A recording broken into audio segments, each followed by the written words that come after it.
Hello माँ, मैं राहुल बोल रहा हूँ। कैसी हो माँ? मैं ठीक हूँ बेटे। ये बताओ तुम और बहू दोनों कैसे हो? हम दोनों ठीक हैं माँ। माँ आपकी बहुत याद आती है। अच्छा सुनो, मैं अगले महीने इंडिया आ रहा हूँ तुम्हें लेने। क्या? हाँ माँ, अब हम सब साथ ही रहेंगे। राधा कह रही थी माँ जी को अमेरिका ले आओ, वहाँ अकेली बहुत परेशान हो रही होंगी। हेलो, सुन रही हो ना माँ? हाँ, बूढ़ी माँ की आंखों से अश्रुधारा बह निकली। बेटे और बहू का प्यार नस-नस में दौड़ने लगा।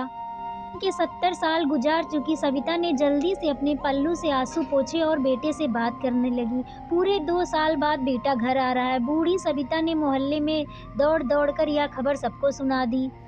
सभी खुश थे कि चलो बुढ़ापा चैन से बेटे और बहू के साथ गुजर जाएगा। राहुल अकेला आया और उसने कहा माँ हमें जल्दी से वापस जाना है, इसलिए रुपए पैसे किसी से लेना हो तो लेकर रख लो। तब तक मैं किसी प्रॉपर्टी डीलर से मकान की बात करता हूँ। मकान? माँ ने पूछा। हाँ मकान, मकान बेचना पड़ेगा वरना कौन इसकी देखभाल करेगा? हम सब तो अमेरिका में ही रहेंगे। बूढ़ी आंखों ने मकान को के कोने-कोने को निहारा, जैसे किसी अबोध बच्चे को सहला रही हो। आनन-फानन में औने-पौने दाम में राहुल ने मकान बेच दिया। सविता देवी ने वो जरूरी सामान समेटा जिससे उनको बहुत ज्यादा लगाव था।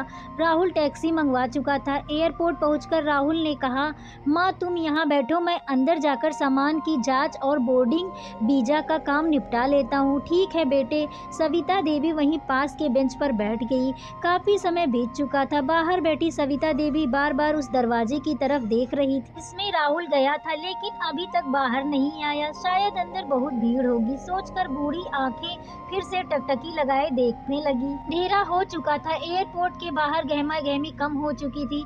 माँ जी किससे मिलना है? एक कर्मचारी ने वृद्ध से पूछा। मेरा बेटा अंदर गया है टिकट लेने, वो मुझे अमेरिका ले जा रहा है, सविता देवी ने घबराकर कहा।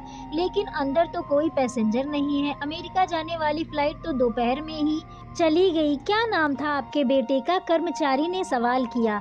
राहुल। सविता के चेहरे पर चिंता की लकीरें उभर आई। कर्मचारी अंदर गया और कुछ देर बाद बाहर आकर बोला माँ जी आपका बेटा राहुल तो अमेरिका जाने वाली फ्लाइट में कब का जा चुका है।